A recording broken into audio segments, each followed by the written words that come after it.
Hey gang, John Baccarelli here with your Lake St. Clair Ice Fishing Report, brought to you by Sportsmen's Direct. It is Friday, December 19th. Water temperature at Belle Isle is at 33 degrees, which I think it was last report as well. It was actually down to 32 for a good stretch of the last several days, but it's kind of bounced up a degree, but it doesn't mean much, other than we've got more open water on the lake, which we do.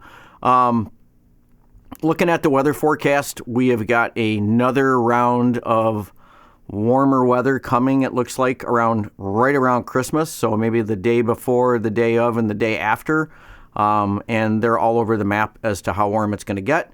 But it's going to be another warm-up, so we're just kind of in that La Nina pattern where we're like right in the middle of all these storm systems coming through, and so we get warm-ups and cool-downs, and the bad part is we also get wind when we get these warm-ups and cool-downs, and that is the problem more than the temperatures out here for the ice conditions. Let's talk a little bit about the fishing first before we get into the drive that I did today. Had a nice big pike come in for this early in the season. Kind of a funny story.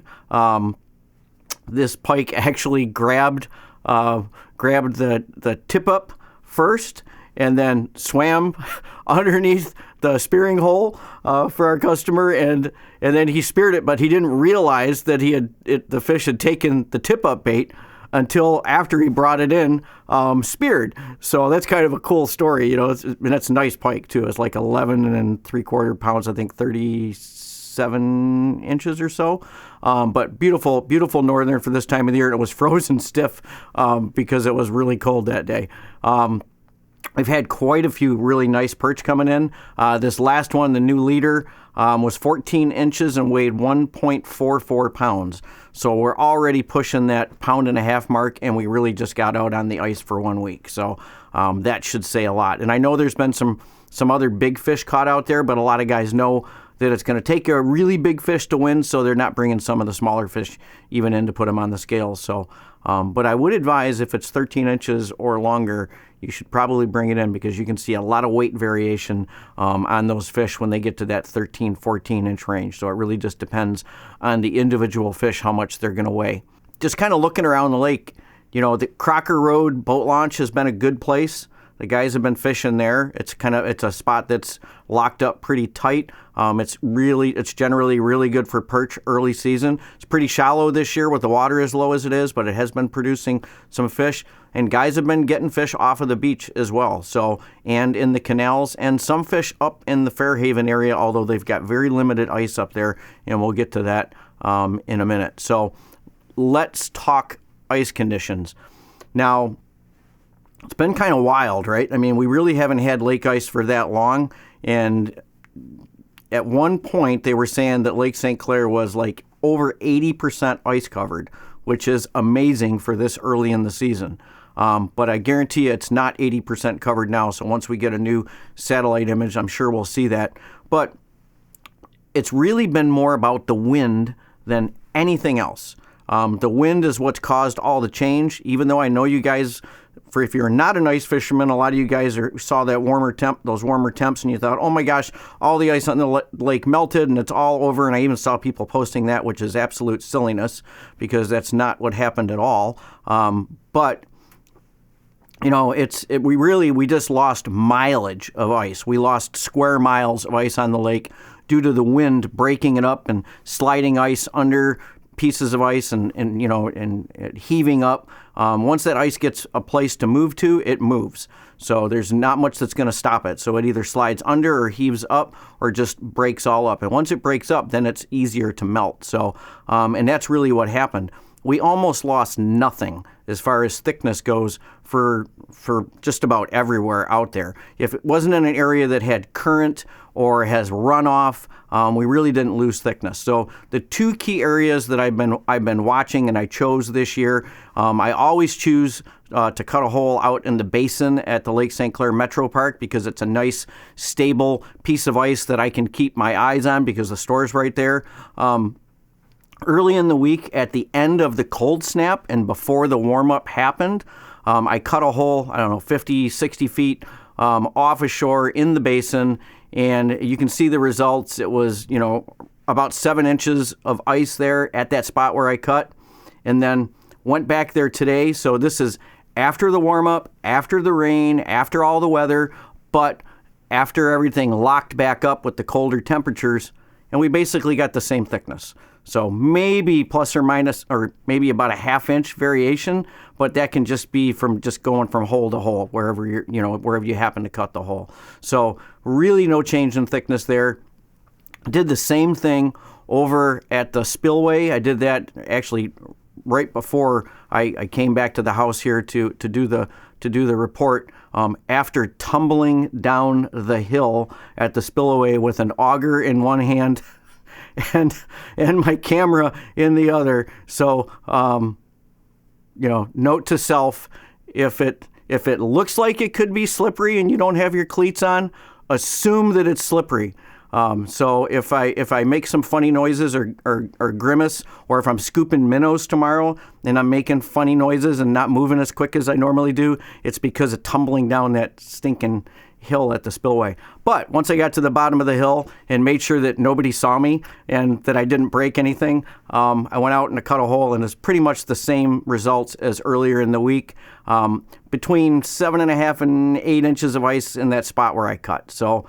And again, the reason for that is that spillway does not have the flow that it used to have. It doesn't mean that there aren't going to be areas on there that could be dangerous. I'm sure there are, but that spot that I cut didn't change. So really didn't, long story short, we really didn't lose any ice thickness per se in most of the areas. Again, unless they're going to be affected by current or by runoff from the rain. So let's start the drive. So first place I stopped was the Selfridge boat launch, because I was really curious to find out if that canal got washed out from the rain that we had, but it didn't look that bad. There wasn't anybody out there when I was there today, but the canal itself did not look horrible.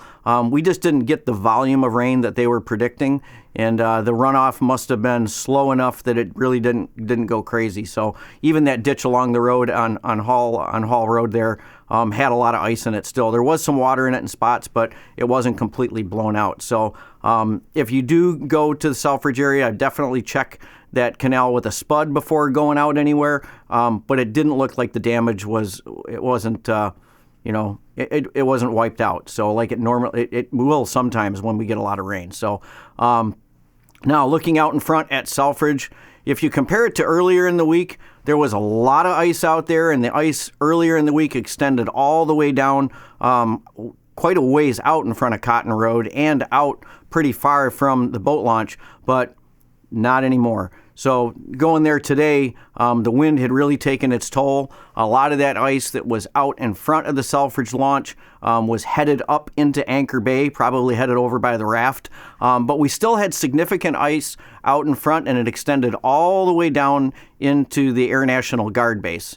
Probably the closest to shore was right out in front of the access on the boat launch there, and then it kind of swung out further, and you had a little more coverage as you got down in towards the corner. So that's going to be one of those areas, if we get an onshore wind, it could break up really quick, and if you were down on that other end, you could have a hard time getting back. So I don't know about the thicknesses out there, but I know guys were on it before we had the blow and everything, so I would think that it's still fishable ice out there now.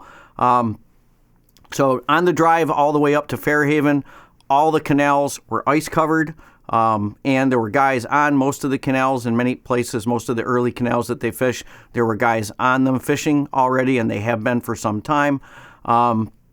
Even up there at that Salt River access point where that canoe or where that kayak launch is, there's been guys that have been back in there fishing on both sides of the bridge, both the east side and the west side of the bridge, or the lake side of the bridge up into the marinas. There's been guys parked at that kayak launch and fishing in there. But I will tell you that I don't believe you can ever walk underneath that bridge. I think there's enough current that moves through there that's very unsafe, so I wouldn't even try it.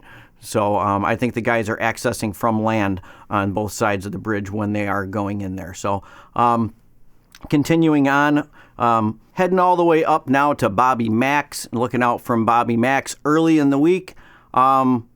There wasn't much ice to work with up there actually early in the week. and then I think a little bit formed in the process.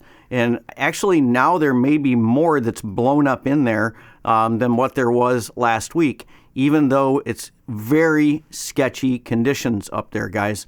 I believe they rescued a couple guys middle of the week during the warm spell out there that had spudded their way out, and then it warmed up and they were out there. There's kind of a mixture of ice up there, okay, and you really got to pay attention. Some of the older ice is several inches thick, and I've heard guys telling me it's like 9 or 10 inches thick on some of the old ice. But then the newer ice out there was only maybe 3 inches, 2.5 inches. And then when that warm-up hit, guys had spudded their way out early in the day when it was firmer. And then after, the warmer temps and everything, trying to spud back in, they couldn't make it, or they didn't feel comfortable going any further. It was one whack and going through. So they called for the Coast Guard or somebody to come, and they came out. I don't know if they brought an airboat out or what they did, but they rescued those guys off the ice. But it didn't sound like anybody actually went through. They actually just decided that they were going to stay where they were because they weren't going through, and they got rescued off the ice that way. So, when it gets warm, if you're on ice that's already making you nervous, and it's getting warmer, you should get off of it, okay? Because it's not going to get better, right? That's common sense. If it's sketchy going out and it's getting warmer, it's going to be sketchier when you're coming back in. So, you got to pay attention to the weather conditions, especially when you're on early ice, especially when you're on thin ice. So now going up to the raft a little bit further up there, there's again the same kind of deal, right? It's that same area. That near shore ice is pretty good, but it doesn't extend all that far out.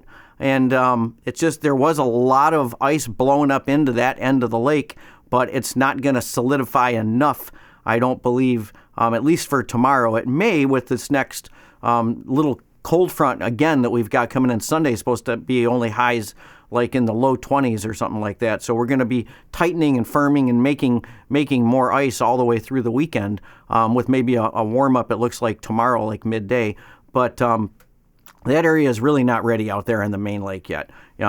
In tight to shore, there's some fishing opportunities, but that ice further out up there in that Fairhaven area is really sketchy and pretty dang dangerous in my opinion. So, but I know some of you guys are going to go up there. Now let's drop back because I know most of you guys are more interested in and around the store by the Lake St. Clair Metro Park. Metro Marsh has been locked up. I see no issues with that. I didn't even shoot any video there or monitor it. I already talked about the basin. The basin is locked up.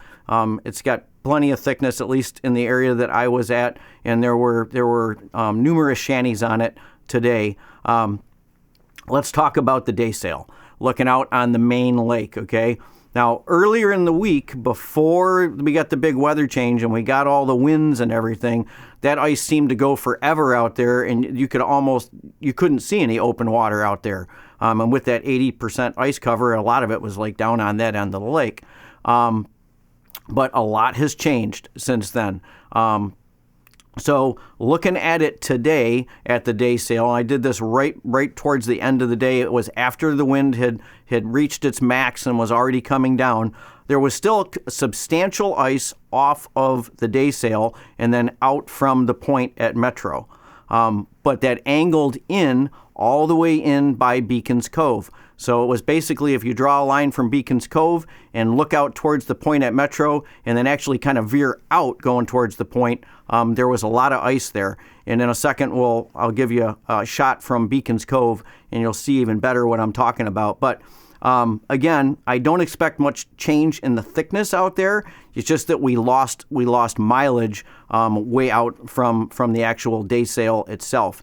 And if you're on that ice tomorrow or going through the weekend, you're really going to have to pay attention to wind direction because we've lost a lot of that buffer out there. So if we get an offshore wind out there, sections of that ice could break off and go. If we get a hard onshore wind, like maybe they're predicting tomorrow, it could come in there and it could start to eat away at that outside section of the ice, depending on the actual angle of that wind.